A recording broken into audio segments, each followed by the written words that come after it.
اعمال صالحہ بھی ہے، اعمال صالحہ کرنے ہیں، نیک اعمال کرنے ہیں، لیکن اس کے ساتھ ساتھ جو منکرات ہے، جو معصیت ہے، اس سے اپنے آپ کو بچانا بھی ہے۔ دونوں ضروری ہے۔ نیک عمل جتنا کرنا ضروری ہے، اتنا ہی زیادہ ضروری گناہ سے اپنے آپ کو بچانا بھی ہے، منکرات سے اپنے آپ کو بچانا بھی ہے، معصیت سے اپنے آپ کو بچانا بھی ہے۔ اب کوئی شخص ایک گناہ کرتا ہے، اگر اس گناہ پر اللہ تعالی سے معافی نہ مانگے تو کل قیامت کے دن اس گناہ کے 4 گواہ پیش ہوں گے۔ کوئی بھی گناہ کا کام، معصیت کا کام، اللہ تعالیٰ کی نافرمانی، حضور صلی اللہ علیہ وسلم کے حکم سے عدولی، اگر اس پر دنیا کے اندر اللہ تعالیٰ سے معافی نہ مانگے، توبہ تائب نہ ہو، نادم اور پشیمان اس پر نہ ہو، کل قیامت کے دن اس گناہگار شخص پر 4 گواہ پیش ہوں گے۔ اس گناہگار شخص پر 4 گواہ پیش ہوں گے۔ پہلا گواہ، جس زمین پر اس شخص نے گناہ کیا ہے، یہ زمین کل قیامت کے دن اس کے خلاف گواہ ہوگی۔ یومئذ تحدث اخبارہا، جس دن زمین اپنی خبریں بیان کرنے لگے گی، تو پہلا گواہ وہ زمین کا وہ ٹکڑا اور حصہ ہوگا جس زمین پر اور جس ٹکڑے پر اس نے گناہ کیا ہو۔ جیسے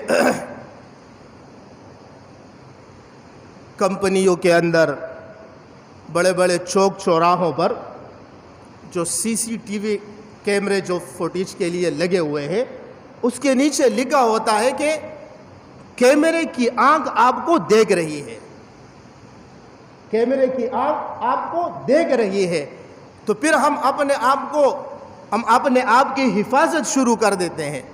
ہم ہاتھ سے وہ کام نہیں کرتے ہیں جو سرکار کے خلاف ہو۔ کیوں؟ اس لیے کہ کیمرہ لگا ہوا ہے۔ لیکن اگر ہم گناہ کریں تو گناہ کرتے ہوئے سب سے پہلا تصور یہ کریں کہ اس گناہ کرتے ہوئے اگر دنیا کا ہر سوراخ ہم بند کر لیں، کمرے کے جتنے دروازے اور کھڑکیاں ہیں وہ ہم بند کر لیں، لیکن ساتھ میں ہمیں یہ بھی سوچنا چاہیے، غور اور فکر کرنا چاہیے کہ اس وقت اللہ تبارک و تعالی دیکھ رہے ہیں۔ گناہ کرتے ہوئے اگر صرف یہ ایک جملہ ہمارے ذہن کے اندر ہو کہ اللہ تبارک و تعالی دیکھ رہے ہیں، تو پھر کوئی گناہ بھی ہم نہیں کریں گے۔ تو بہرحال گناہگار شخص کے خلاف کل قیامت کے دن سب سے پہلا گواہ زمین کا ٹکڑا ہوگا۔ زمین کا ٹکڑا گواہی دے گا اس شخص کے خلاف کہ ہاں اس نے یہ گناہ کیا ہے۔ دوسرا گواہ کرامن کاتبین ہوں گے۔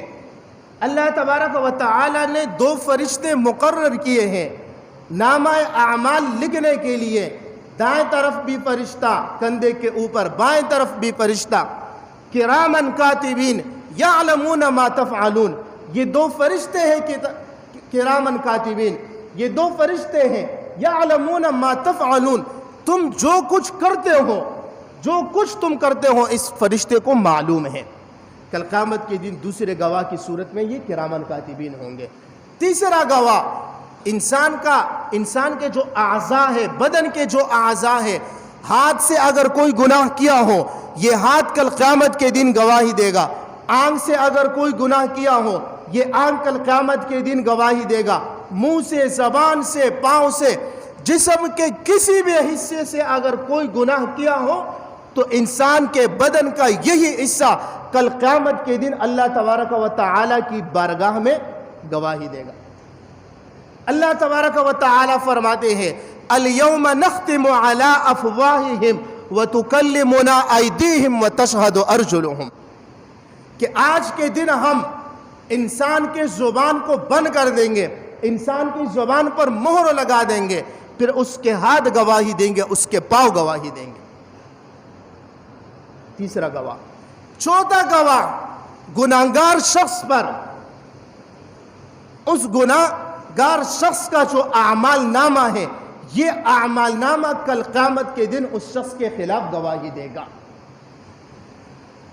یا ویلتنا ما لهذا الکتاب لا یغادر صغیرۃ ولا کبیرۃ الا احصاها۔ جب گناہگار شخص اپنے اعمال نامے کی طرف دیکھے گا، اپنے اعمال نامے کی طرف دیکھے گا، دیکھنے کے بعد جب اس میں دیکھے گا کہ اس میں تو ہر قسم کی گناہ، ہر قسم کا گناہ اللہ تبارک و تعالی نے لکھ لیا ہے،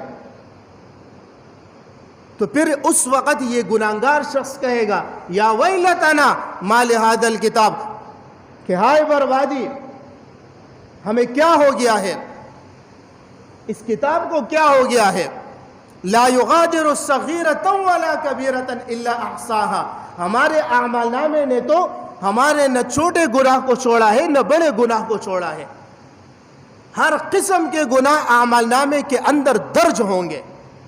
تو یہ چوتھا گواہ انسان کے خلاف ہے۔